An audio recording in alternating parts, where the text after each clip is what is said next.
Sit, I say. She frowns at the amount of food on the table, which only accentuates my guilt. I didn't know what she liked, so I ordered a selection from the breakfast menu. My guilt blooms. But as she opts for the pancakes, scrambled eggs and bacon with maple syrup and tucks in, I forgive myself. It's good to see her eat. It will be the only time you see her eating throughout the entire book. Throughout the entire 2 books to come as well. Yes. She's obviously famished. I pass her the small teapot of water. She gives me a sweet smile when she notices the Twinings English breakfast tea. I have to catch my breath at her expression, and it makes me uneasy. It gives me hope. Your hair's very damp, I observe. I couldn't find the hairdryer, she says, embarrassed. She'll get sick. Her hair is wet and she's sitting in your room. You're not in fucking Siberia. He's the worst father every kid could ever have. Thank you for the clothes, she adds. It's a pleasure, Anastasia. The color suits you. She stares down at her fingers. You know, you really should learn to take a compliment. Perhaps she doesn't get many, but why? She's gorgeous in an understated way.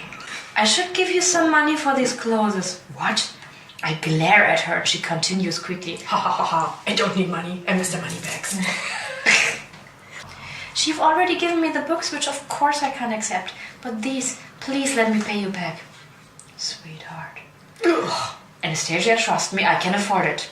That's not the point. Why should you buy these for me? Because I can. I am a very rich man, Anna. Well, you added, why don't you just get me a car? Do you order cars the way you order food? Like, I didn't know which brand you liked, so I got you every brand available. I'm a very rich man, I can do that. Did I point out that I'm super rich? Like, disgustingly rich? Did I point that out enough? Take it. Have the $15 blouse you got from fucking H&M. Just because you can doesn't mean that you should. Her voice is soft, but suddenly I'm wondering if she's looked through me and seen my darkest desires. To buy you blouses? To buy you, like, clothes? What? Darkest desires? Nah, one's in her pants. Oh. It's quite obvious. Maybe. That's it. Maybe. You think? Why did you send me the books, Christian? Because I wanted your pants. Because I wanted to see you again. And here you are. Well, when you were nearly run over by the cyclist, and I was holding you and you were looking up at me all, kiss me, Christian. I stopped recalling that moment, her body pressed against mine. Shit. Quickly I shrug off the memory before the hard-on embarrasses you, yeah? I felt I owed you an apology and a warning. I'm not a hearts and flowers kind of man. I don't do romance. My tastes are very singular. You should steer clear of me. There's something about you, though, and I'm finding it impossible to stay away. Then don't. She whispers. What? You don't know what you're saying.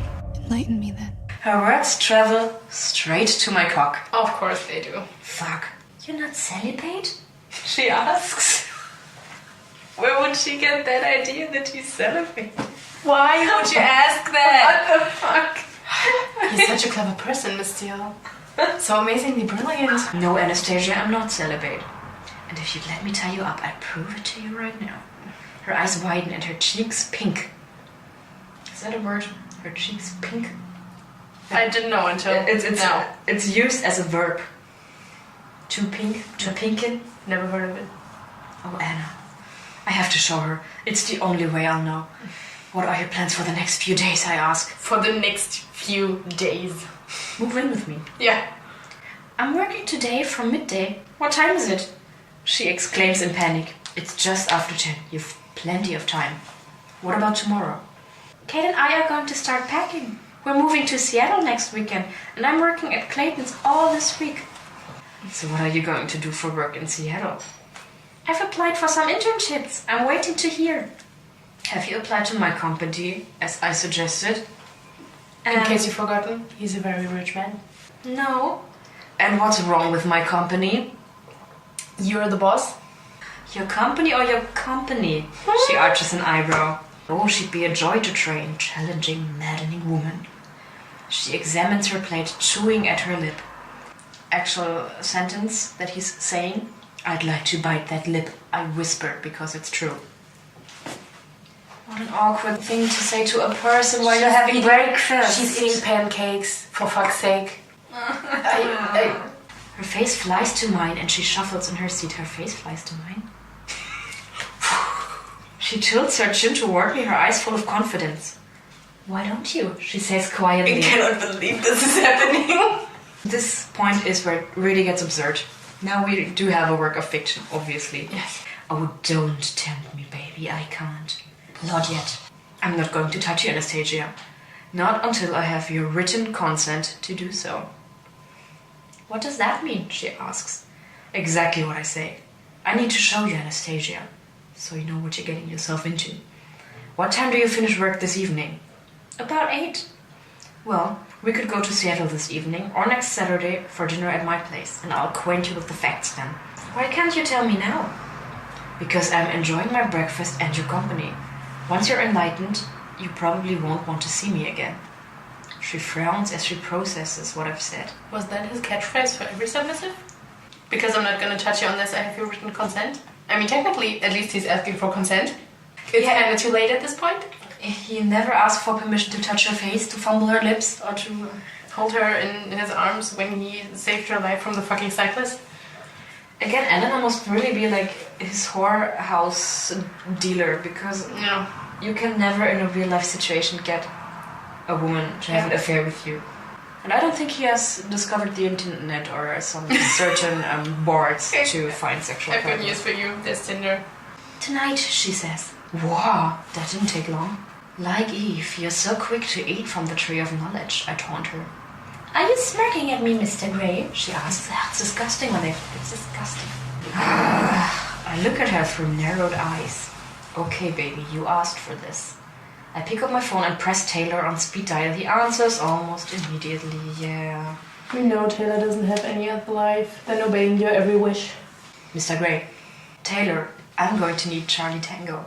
I'll need Stefan, my pilot, to be on standby so he can bring her back to Portland if she decides to have nothing more to do with me. Do people always do what you tell them? She asks, and the disapproval in her voice is obvious. Is she scolding me now? Her challenge is annoying. Now it's annoying? Wasn't it refreshing just a second ago? We should have a word count for the word scolding. I feel like it's in every second sentence. Usually, if they want to keep their jobs, don't question how I treat my staff.